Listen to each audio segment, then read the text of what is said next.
Um, I just want to say before I start that it's been such a pleasure to be here the last couple of days and interact with the chefs and the other scientists, and also just to hear the lectures today. It's been a privilege and an honor. So in my lab, we're interested in flavor and how the brain creates flavor perceptions, and then how these perceptions help guide feeding. So as you know, when you eat something, in this case a strawberry, you engage all of your senses. And so we have these different signals sent from our organs, from our mouth, eyes, ears, nose, to the brain, so that we can perceive the sight, the sound, oral somatosensation, so the crunch between your teeth, the textures, taste, and the smell of a food. But it is only until these independent signals are integrated into a flavor in the brain that we perceive strawberry. And when we perceive strawberry, we don't just perceive sweet and then a coolness on our mouth and then the strawberryness. We perceive the strawberry as a unitary thing in the mouth. So, in particular, oral somatosensation, taste and smell, which are localized to the mouth, are critical, are core for this perception. And each one of these distinct modalities conveys particular information to the brain in an independent way. So taste produces, as we've just heard, these sensations: sweet, sour, salty, bitter, and savory. Oral somatosensation gives us creamy, crunchy, spicy, hot, smooth. And then smell actually allows us to identify the flavor. So flavor is, I would say, 8/10 smell. And of course, there are many examples. This is just to strawberry or vanilla. And as I said, we're not perceiving these things one after the other or in parallel. We're perceiving them all together as a unitary object. And that happens because these signals are combined in the brain to create the flavor perception. And the flavor perception appears to be coming from the strawberry. And it is. But that turns out to be quite a challenge for our biology. And that is because the receptors that transduce these stimuli, these signals, into these neural impulses are not overlapping. So in the mouth, you have receptors for touch all over the oral cavity. And when you eat something, you certainly feel it everywhere in your mouth. But with taste, as you've seen previously, the taste buds, the receptors, are located on discrete parts of the tongue. So in fact, taste is only in these limited areas of the tongue, but when you eat something like the strawberry, it's the strawberry that tastes sweet, and it tastes sweet no matter where it is on your tongue. The situation is even worse for strawberry because that depends on volatiles escaping, going up through the nasopharynx.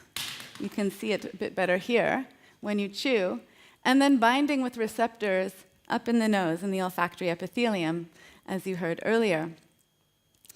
Yet, you perceive, in this case, cookie, as coming from the mouth. So how does our physiology accommodate this limitation in order to properly reflect reality, which is that the flavor is, in fact, coming from the strawberry? And the answer is that there are some illusions that are constructed by the brain that enables us to have this perception. So first of all, touch captures taste, and then taste captures smell. So I'll go through the experiments that showed us this. So the idea that touch captures taste was first pondered by Todrank and Bartoshuk, actually also at Yale. And they had the tongue map, and they reasoned that perhaps, just like when you watch TV, you have the sound coming from speakers on the side, but it appears to come from the actor's mouth, because the movement of the mouth is capturing the sound. That is, until you offset the audio, which is very distracting. It's difficult to kind of process this, and that's because you can't integrate them. And that's because the visual stimulus is not capturing the sound. So they wondered if, in much the same way that this happens, touch might be capturing taste. So they took a long-handled Q-tip and they dipped it in sugar water. And then they put it on an area of the tongue where there's very few or no taste receptors, and they asked people to say, "How sweet is this?" And the people said, "It's not very sweet." Then they moved it to an area of the tongue where there were taste receptor cells, and sweet perception goes up. But what was interesting is that they then moved the Q-tip back to an area where there's few taste receptors, and they asked people what they were perceiving, and the sweetness traveled with the Q-tip, so that Q-tip still tasted sweet, indicating that the touch of the Q-tip at this area somehow carries along the taste that it had with it. So touch captures taste. And this was shown about a decade later by Barry Green, again using long-handled Q-tips, but in a bit more of a controlled fashion. So in his experiment, he had 2 conditions, and in each condition, the subject had to report how sweet or sour or salty or bitter is the taste coming from the middle Q-tip. And in the veridical condition, there is actually a taste on the middle Q-tip, and there are no tastes on the 2 flanking Q-tips. However, in the referral condition, the middle Q-tip actually has no taste on it at all, but the flanking ones do. And so Barry reasoned that if this stimulation can capture taste, then it too will taste like it has a taste that's the same one as on the flanking Q-tips. And that's exactly what he found. So in these graphs, on the vertical axis is the intensity rating for sucrose, citric acid, sodium chloride, and quinine sulfate.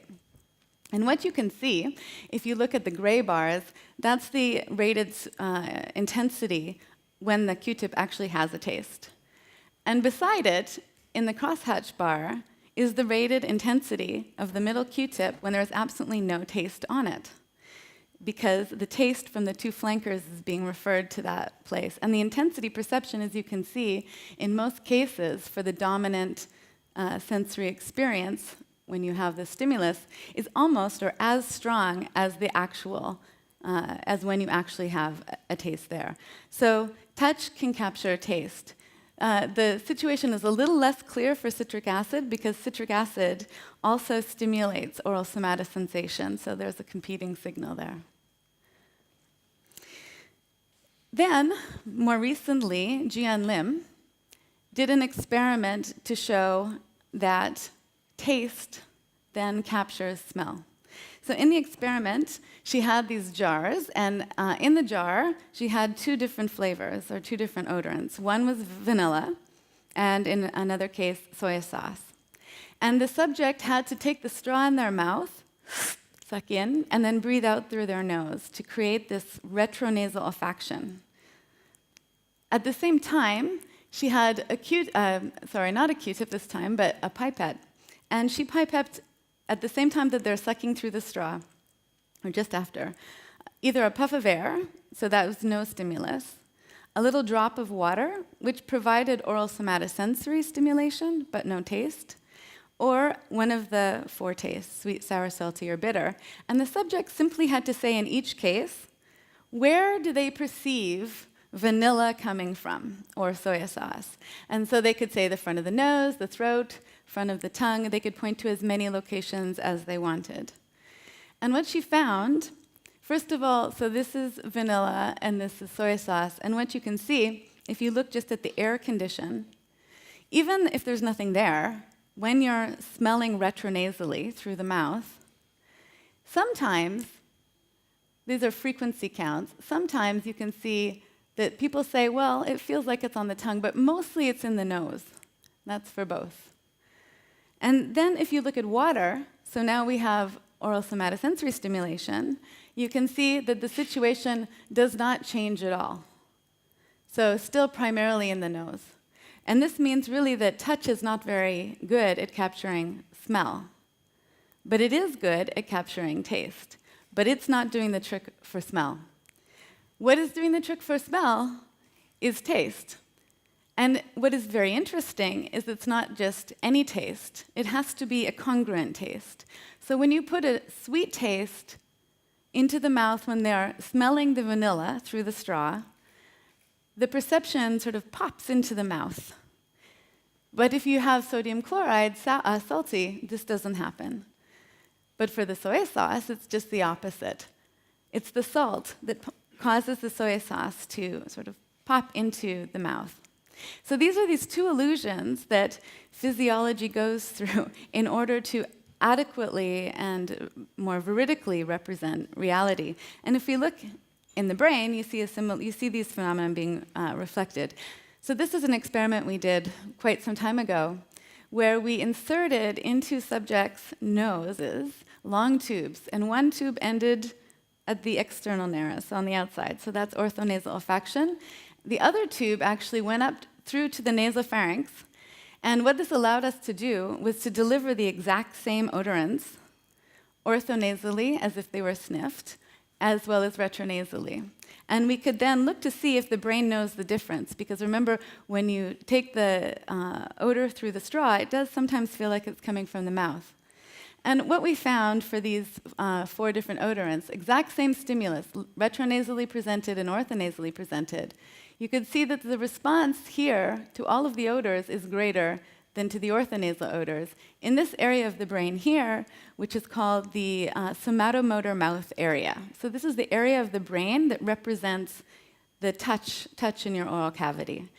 So this is likely then reflecting this illusion, oral capture.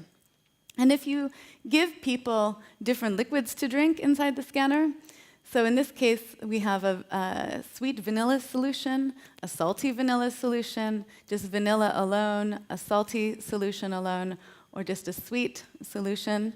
What you can see in a network of areas, so this is flavor cortex, frontal operculum, and this is an area of the brain called the anterior cingulate. Together, these areas, the processing in these areas, coordinate to produce flavor perceptions. And what you can see is that the responses are much greater to the vanilla sucrose compared to the vanilla and the sucrose presented independently.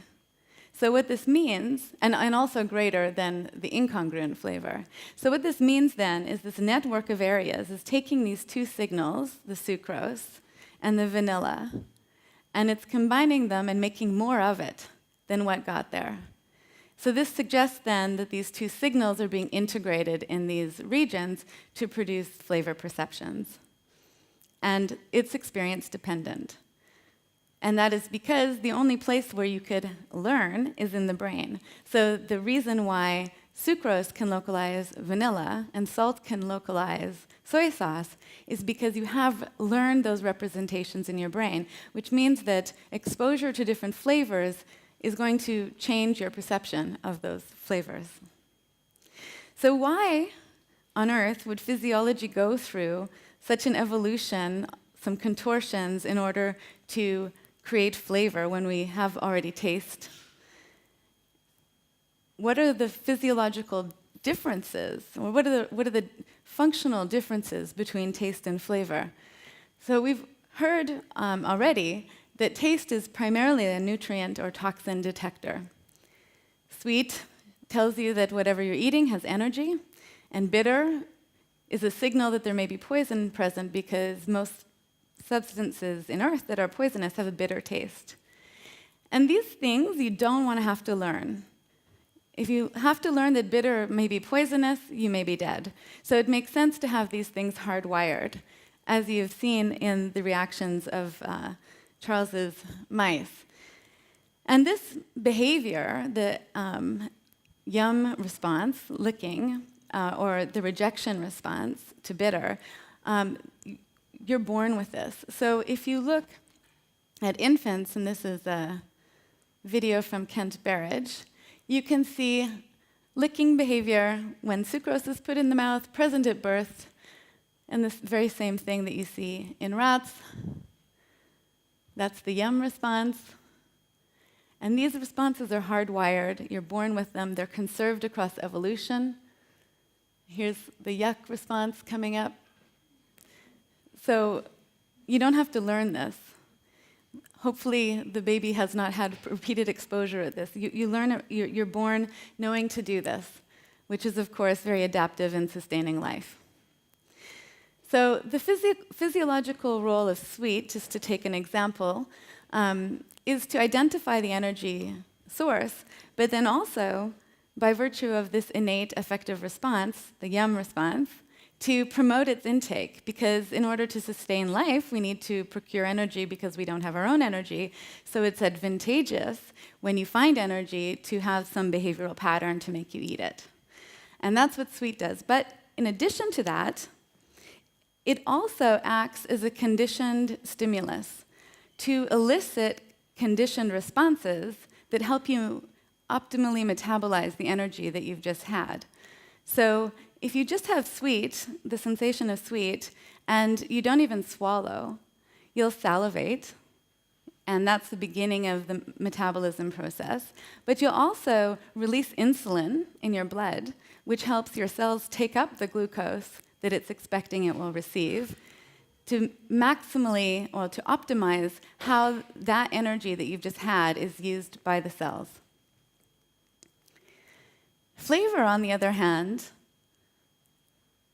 adds flexibility to the system. It enables organisms to learn to like the foods that are available to promote their intake, and also to learn to avoid specific food items rather than an entire class of nutrients, for example.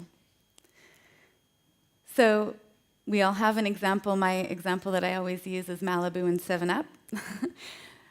So it's a very sweet drink. I don't know if you have Malibu and 7-Up here, but it's a very sweet alcohol. It doesn't taste like there's any alcohol in there. You can have lots of it without realizing that you're consuming too much alcohol, and I did. And the next day was quite ill, and 20 years or so later, I still have not had another one. But I continue to eat a lot of sweet things. So the flavor perception allowed me to learn to avoid that one specific thing that I had a bad experience with, while still being able to go on using sweet as an appetitive signal and liking other things that have sweet, because that is providing me with energy. So if I show you this picture, which is of deep-fried insects. Now, you guys are experimental, I'm sure, in your cuisine more than the average person, so maybe you've actually had insects before, but most people, at least in the Western world, have not. And when you see this, it would not be appetizing, it would not cause you to salivate, it would not release insulin, unless you'd grown up in Thailand, where this is a favorite snack food, because you've not had the chance to associate the sight of this thing, or the taste, with its positive post-ingestive effects. So the process by which we do that, by which flavors come to be preferred, is called flavor-nutrient conditioning. And it's been well studied in animals, and this is how it works.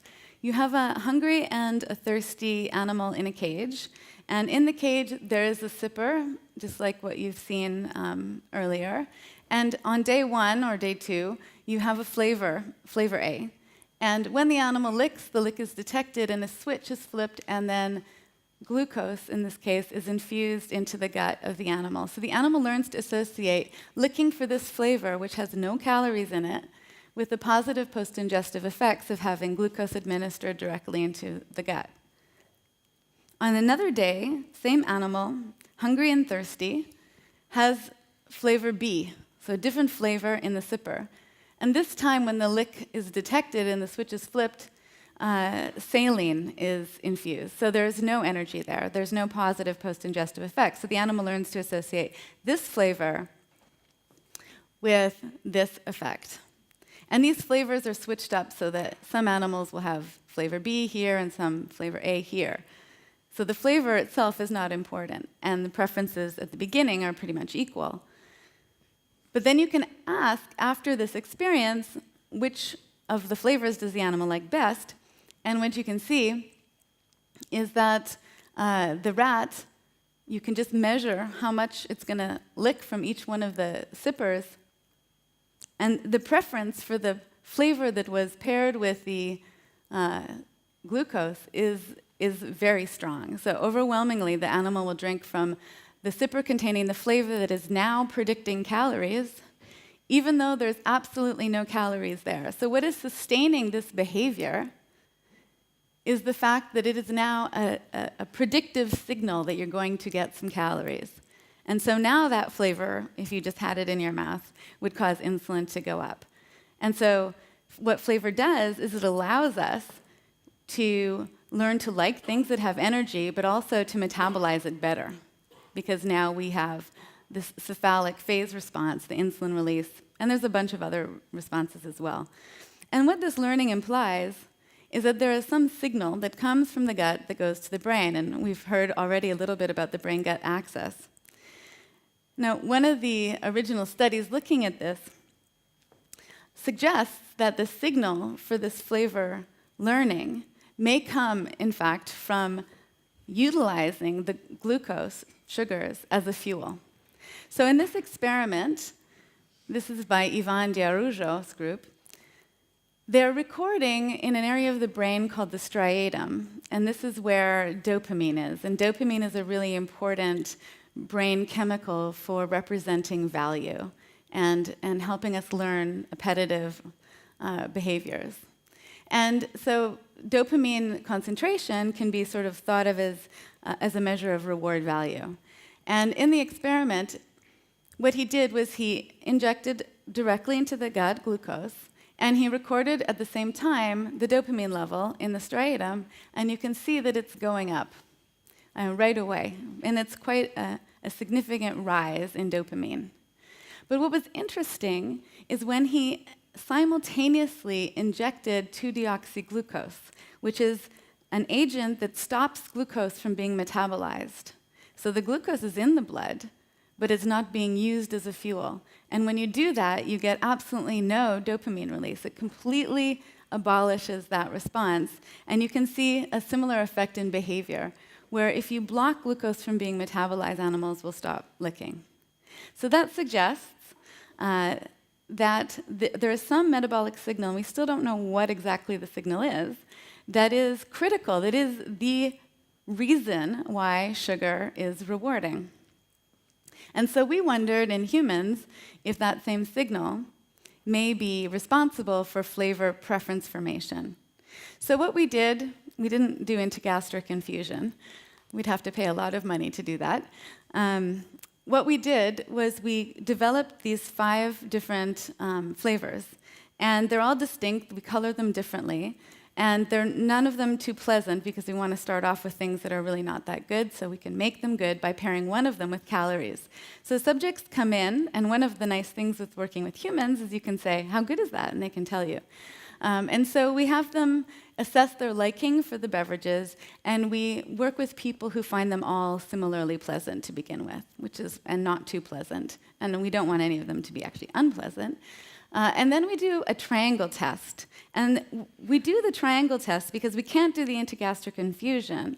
So to deliver calories independently of oral perception, we use maltodextrin, which for humans is relatively tasteless and odorless. And if you put it into a solution with a flavor and add a little citric acid and sucralose, and you ask people if they can pick out from a series of 3 cups which one has the calories, so in this case they'd have to say this cup is different even though the same flavor is in all 3 cups. And we do that a number of times. In this case they would say that one's different. If you ask people to do this, about 80% of the population cannot. So they just can't detect that the maltodextrin is there. Sometimes people can. And when they can do it every time, which suggests that there is a difference in their taste receptor system from other people, and genetically based, probably. And so the people who can't detect the taste, we enroll in the experiment. And what we do is we give them exposure to 2 of the beverages over 4 days. And one of the beverages will never have a calorie with it. So they come into the lab, they'll drink it, but it won't have calories. And another of the beverages will be paired with 112.5 calories from maltodextrin. So maltodextrin is broken down into glucose very quickly. And during the conditioning session, We also, when we have people come in, we insert a catheter so that we can take blood. And we take blood just before they drink, and then 30 minutes after they drink the beverage. And we take it at that time because that's the time when glucose should be maximally spiking in the blood. And so here we're using blood glucose as a proxy measure for glucose being metabolized, because you have to have it there in order to use it as a fuel. So to test the prediction that, like Ivan's animals, it's the metabolism of the glucose that is important for actually driving the reinforcing properties of that flavor. So after the exposures, we do a post-test, and we again ask people how much they like these things, and we do a neuroimaging scan where we look at the brain response, and we look at the brain response to the flavor that now predicts no calories, the flavor that predicts some calories, and then one that's not been exposed at all. And what you can see is that at the beginning, by design, the beverages are all similarly liked. So that's liking on the y-axis. And they're somewhere between like slightly and like moderately. They're not that good.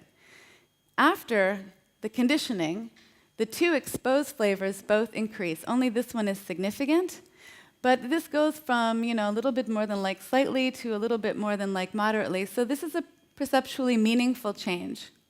And you can see that the control stimulus doesn't change at all. But you also see that this tends to be going up, even though it's not significant. And if you ask, where in the brain is this represented? So what areas of the brain are sensitive to the changes in liking? Here you see this is insula, this whole swath here. The taste area is about here. And this is the area that gives you the superadditive responses. This is the flavor cortex. And what you can see is the response here is greater to the flavor that had been paired with the calories than the non-exposed flavor. But the magnitude of this effect depends on how much more pleasant this became.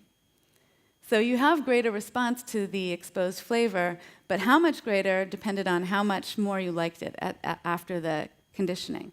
But what was interesting is that this was very much the same thing for the flavor that was exposed, but was not paired with calories. So what that tells you is that learning to like this thing is not really dependent on changes in blood glucose.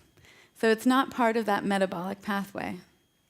Now, when we look at the metabolic measures, and I won't go through all of them, we found one significant effect, and that was the prediction that we had made. If we looked at change in blood glucose before and after drinking the drink that had no calories, and we compare that with change in blood glucose to this drink before and after it had been consumed with calories, you see greater change in blood glucose, which is, of course, what you would expect. But what is interesting is that when you look at the brain response to the calorie predictive versus non-predictive flavor, you see activation in this area of the brain bilaterally. This is the striatum, the same area where that dopamine response is being recorded. You see there's a very nice response that's preferential to the calorie predictive flavor, but the amount, the magnitude of the response, depends on the change in blood glucose that happened days earlier. So days earlier you drink something, it has a metabolic effect, you use it as a fuel, and that's the signal that is going to later predict how active your reward circuits are when you consume the thing. But what is really interesting is that this response is completely unrelated to liking, to reported liking. So on the y-axis this time, on the vertical, is the brain response. And this is in the nucleus accumbens, that's a striatum, and this is in the hypothalamus, which is a key homeostatic center, very important for regulating feeding behavior. And in both areas where you saw this response driven by metabolism, you can see that it doesn't care at all about change in liking. So this is how much more you like the calorie predictive versus calorie non-predictive. You can just do it for the calorie predictive flavor alone. No relationship. You can also look at actual change in blood glucose with change in liking. And again, no relationship. So what this means then is that there is more than one reward signal. You do come to like the thing more, and that's a very robust finding. Many studies report that. But what is interesting is that the reward circuit in the brain, the areas that are really important for driving behavior, seems quite unrelated to this. And there's actually other examples of that in the literature. And this is a study by a colleague of mine, Alan Dagger at McGill. And what they did was they used an auction task. So they asked subjects to come into the lab, they showed them a bunch of food pictures, and they said, tell me how much you like this food, and tell me how many calories you think are in it. And so people went through the series of pictures and did that. Then they came back on another day, and he put them in the scanner, and they're hungry, and he gave them $5, and he said, you can bid for these foods, and after scanning, you have to stay around for an hour, even though you're hungry, but you can have one of these things. If, however, you bid more than the computer. So the subject, when they're making their bid, if they like the thing, they're going to bid more, and they're going to bid more than what the actual cost is, which is what the computer is supposed to be doing. So they're actually trying to figure out how much this thing is worth. And what they found was the bid amount was related, where'd it go? Bid amount was related to the caloric density of the food in the picture. So you pay more if something has a higher energy density, but it was not related to how much the subjects thought the energy density was. So when the subjects were estimating the calories, the day before, those values were completely unrelated to how much they bid. And in fact, they were pretty bad at estimating actual energy content. So this is estimated calories, and this is estimated, or not estimated, actual caloric density, and you can see that they're not very good at figuring out what has more calories, what has more energy density than other things. And if you look at brain response as a function of energy density, what you see is, again, that same circuit, the reward circuit. So the nucleus accumbens, the area where you have the dopamine being released, as well as the source of the dopamine neurons. What is being reflected here is the energy density, and not one of these measures is related to liking. So neither liking nor how many calories you think are in the food is driving the reinforcing value in this experiment. What's driving bidding effort, that what you're willing to pay for this thing, is actually its actual energy density. So what it's really worth, which you don't know. So there seems to be this conscious signal that is reflecting liking, which is probably very much dependent on perception. And then there's this other signal that is inaccessible in a way to consciousness, but yet driving behavior. So we've termed these the high road and the low road. That's the perceptual one, and then the other signal coming from the gut. And this is what it would look like in today's food environment, where we have so many energy-dense foods, and frankly, I don't think they're really that good, but they are able to access this evolutionarily old and conserved circuit, which is responsible for really driving behavior, at least under these circumstances. Whereas if you pit this against a food that is not as energy dense, but it may even be liked more, that signal does not seem as effective at driving behavior, at least bidding amount. And so this is where I think the kitchen comes in, because we need to boost this signal against this. And perhaps this is one approach to take to get people to eat more healthy. And of course, we all want to actually have more pleasure when we eat. So this is all about, and sometimes in psychology this has been termed wanting and liking. And there's a lot of research in many different species suggesting that you have these two separate signals. So this has all been about these post-ingestive signals that are driving preference formation and behavior. But it actually also goes the other way around to make this really integrated circuit. So in this experiment, we are looking at the effect of sweet taste on the metabolic response to maltodextrin. This is the thing that breaks down to glucose right away. Now, if you eat something normally, your resting energy expenditure, that's how much energy you're using just to exist. If you eat something, it goes up because you've just ingested food and you're metabolizing it, so your energy expenditure goes up. So we measured that with indirect calorimetry, which don't worry about. And we measure just before and then just after they drink 4 different beverages, shown here. Now, 2 of the beverages have 150 kilocalories from maltodextrin, which they can't detect. And 2 of the beverages have 75 kilocalories, also from maltodextrin, which they can't detect.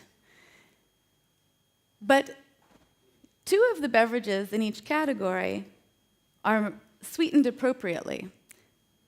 So this one has the equivalent sweetness, which we create by adding sucralose, as if this had been from a real sugar, like sucrose. Okay? So this makes sense. We've experienced that. This exists in nature, as does this. 150 kilocalories sweetened to what 150 kilocalories should be sweetened to. And the other 2 stimuli, because we can independently manipulate calories now from sweet taste, we have done just the opposite. So this is now not sweet enough, and this one is too sweet. And we can look to see if this taste perception has any influence on how this thing is being metabolized. And when you do that, you see what I think is quite a remarkable effect. So this now on this axis is change in resting energy expenditure before or after versus before consuming the beverage. And what you can see is that what is predicting this change is not calories, because the 75 kilocal beverage is causing as much change in resting energy expenditure as is the 150 kilocal, so long as it's matched. This is the exact same amount of calories, but it's not sweet enough, and it's completely blocking the metabolism. Likewise here. So that means then that this oral sensation, taste, is really important for regulating metabolism. And then metabolism turns out to be a critical signal then in flavor preference formation and in driving food reward. So we have to now think about the system in terms of bottom-up and top-down signals in order to really understand fully what is driving ingestive behavior, and in particular what I'm interested in is overeating. And so with that, I thank you. I'm going to acknowledge my lab. These are the people that do all the work, in fact, and thank you for your attention.